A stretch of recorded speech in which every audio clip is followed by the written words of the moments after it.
Hello, everyone. My name is Anthony, and welcome back to another virtual Lunch and Learn. This week, we'll be discussing the importance of maintaining functional ability throughout life and how to do it. We want to mention that this information is intended for educational purposes only and should not be interpreted as medical advice. Enjoy! First, let's set the stage. You've most likely heard of the riddle of the Sphinx. What goes on 4 feet in the morning, 2 feet at noon, and 3 feet in the evening? The answer? Humanity. Our first initial movement as infants is the ability to crawl around on all fours. From there, we learn to stand on two legs and walk, an ability we keep for many years. But when the sun begins to set on life and the evening falls, we earn a third leg, a cane, to help us continue to move around. But do we need to? We have lived with an ingrained concept that as we get older, we must lose independence and increase in frailty. But thanks to modern science and preventive medicine, we can avoid that. Our goal with this presentation is for you to ask yourself, does this riddle apply to you? As you age, it's natural to expect some deterioration throughout life. How much, though, is up to you, at least to some extent.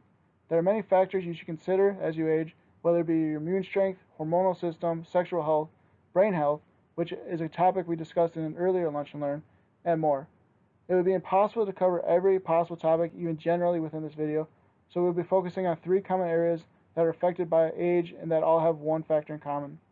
A factor you may not have considered could link them together before. These three areas will be heart health, muscle health, and bone health.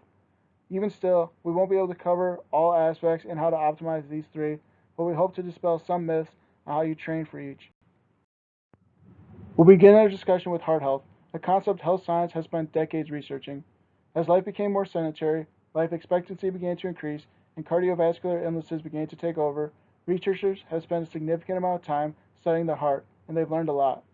One of the early ways scientists have learned to look at heart health is from VO2 max, a measure of how much oxygen you are able to consume throughout your body. Take a look to the image at the right. We have five groups, from high intensity runners to sedentary individuals. What's most interesting is that you don't have to be a high intensity or high volume runner to have a great heart. If you look at the fittest individual and where their VO2 levels are at age 70, they relate to someone late in their 20s who is sedentary. So, what does this mean? When we're young, we tend not to think about physical limitations, worrying about how fit we are and how fit we could be, but we should. Being conscious of our fitness level today will keep us functionally capable in the future. So now that we've described the importance of having a strong heart, let's take a moment to define a term strongly associated with improving heart health: cardio. These days, you probably heard someone say they were going to do some cardio and imagines a session of running or biking. But is this really an accurate definition? Most people view a cardio session as a way to improve the heart's function, but there's more than one way to go about this. We have both aerobic with oxygen and anaerobic without oxygen, processes that both allow for heart improvement. Normally, we tend to view cardio as an aerobic or steady state form of exercise. Research has found that anaerobic forms of exercise have been equally or even more capable of improving heart function, such as high intensity interval training, while also being more efficient. With similar logic, research has been focusing on the ability of resistance training to improve heart health, a form of exercise that previously has been disconnected with the term cardio and the main topic for today's seminar. With our focus today on resistance training, it's important we touch on its impact for muscle health. However, we're going to go beyond the concept of muscle mass and how it affects appearance. Rather, we'll be focusing on how it keeps you independent throughout life. For a long time, resistance training has been viewed as a method of exercise only for men or those athletes in intense contact sports, and is finally earning its place today in the weekly routine of many hoping to achieve a healthy fitness level. In part, this is due to how relatively recent researchers have been focusing on resistance training for the general population, and we now know how it is crucial for optimal aging. If you look to the image on the right, you can see a theoretical image of strength potential throughout life. The important focus is the space you see labeled disability threshold. While we're relatively young, we don't consider our strength levels of high importance since we rarely encounter functional limitations. However, as we age and our strength deteriorates, we may begin to find it more difficult to manage stairs, stand up, and walk on our own, to the extent that we've lost our ability to live independently. This goes back to the riddle of the Sphinx we began with today's seminar. While it may have seemed destined to be our future in the past, we know today that it is more than possible for us to retain strength and independence deep into old age. This is an especially important message for women.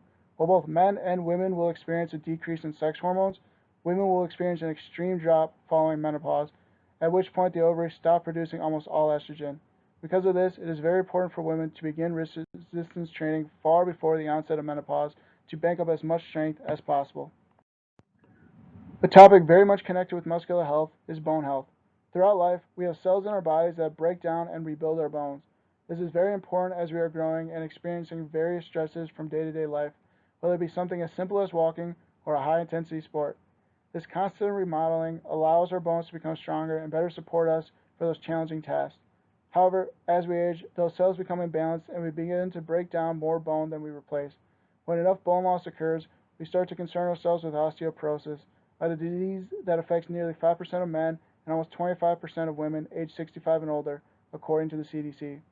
It's often called the silent disease, since we don't feel our bones weakening, so it's important to pay attention early.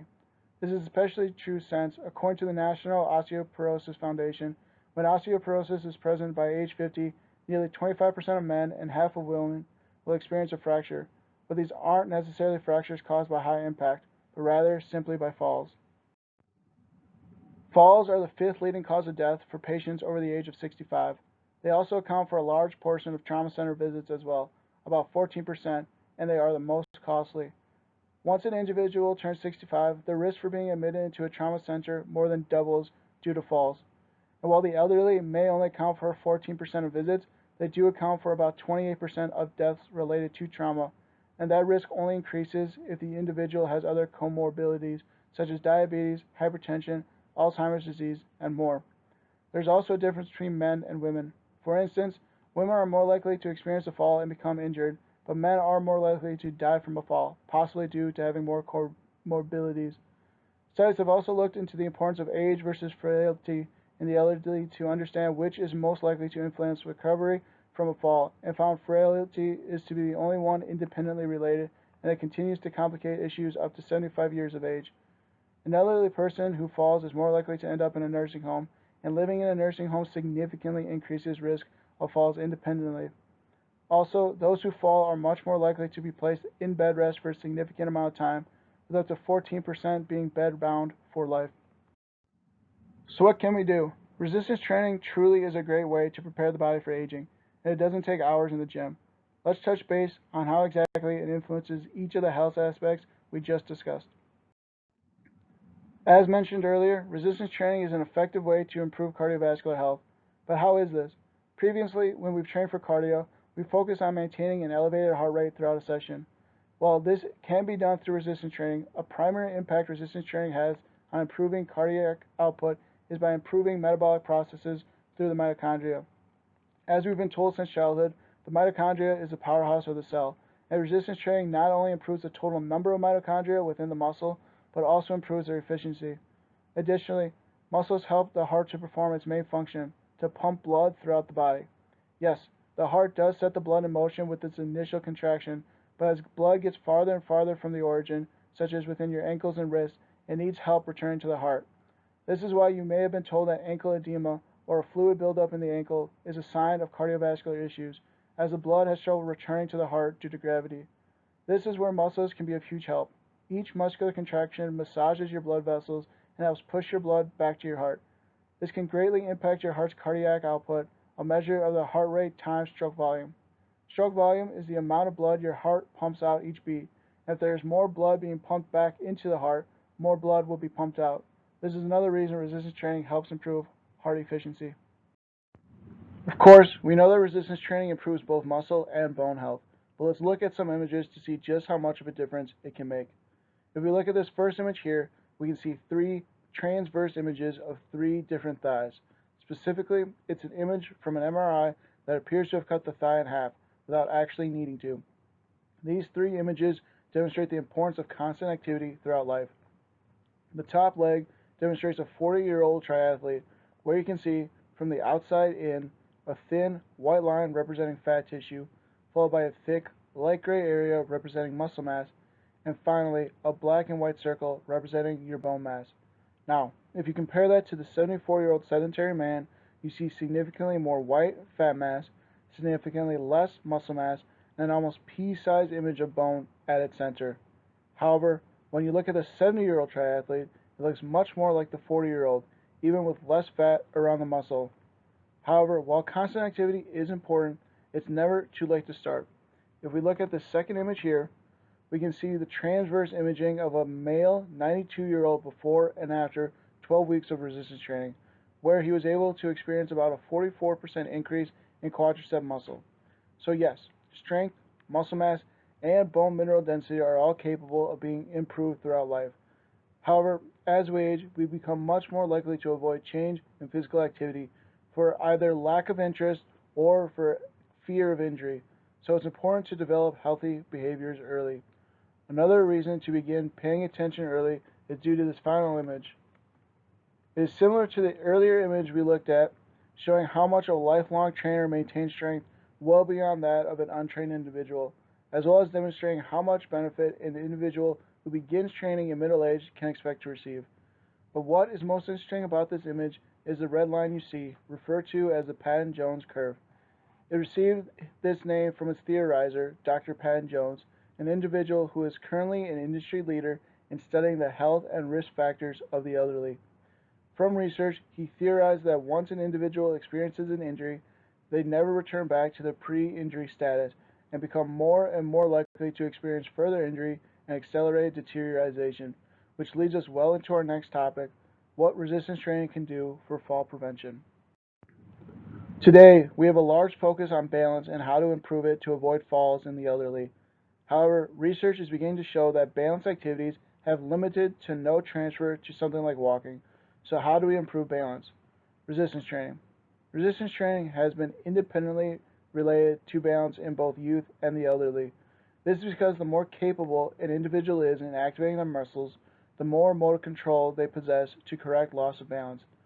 Similarly, as we saw from the previous slide, resistance training improves bone mineral density, which helps to protect from fractures due to falls. This is because the tension muscles place on bone when they contract signal the bone to remodel and strengthen the bone to handle more force.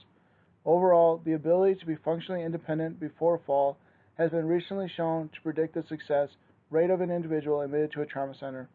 Research has shown that those visiting a center who could, before the incident, stand up on their own had the same likelihood of recovery as their younger counterparts. But once they begin to use their arms to push up, the complications begin to mount. Going further, those who needed help from someone else to stand were most likely to suffer long-term complications, including death. So how should we go about resistance training? Well, each approach can be individualized. Here are a few basic principles. For frequency, train each muscle group up to 2 times per week. Recently, guidelines suggested adding more days once one gets more experience. However, this should be taken with caution, as the more experienced you become, the more recovery you may need, and thus less days of training may be more beneficial. The same can be said about volume, or how many sets and reps one does. What's truly important when determining sets, reps, and days of training is intensity, or how much a muscle is fatigued. The more intense you exercise, the less exercise you need, and the more you need to allow for proper recovery and growth. Remember, exercise is a stimulus for growth, not the driver. Stated another way, the more intense your workout is, the less time you need to spend at the gym. In case you're trying to exercise on a time budget, this may be beneficial for you. It is important to progressively overload your workouts as well, meaning that after you have reached the designated sets and reps for an exercise, you increase the weight to continue inducing a stress on the muscle. And finally, recovery. You may have heard that too much of a good thing can lead to bad results, and the same is true for all forms of exercise. If you don't allow for proper recovery, you risk overtraining and thus doing more harm than good. Today, there are many ways to truly individualize workout plans to best meet your needs, so if you are ready to begin a training program, we at the Place for Wellness would love to help get you started. We hope you were able to leave today with some understanding of how important resistance training is to leading a fulfilling, active, and independent life well into your old age. While we may not have been able to go into much detail today, we hope we sparked your interest and would love to go more in depth with you at any time and answer any questions you may have about how much resistance training can fit into your life.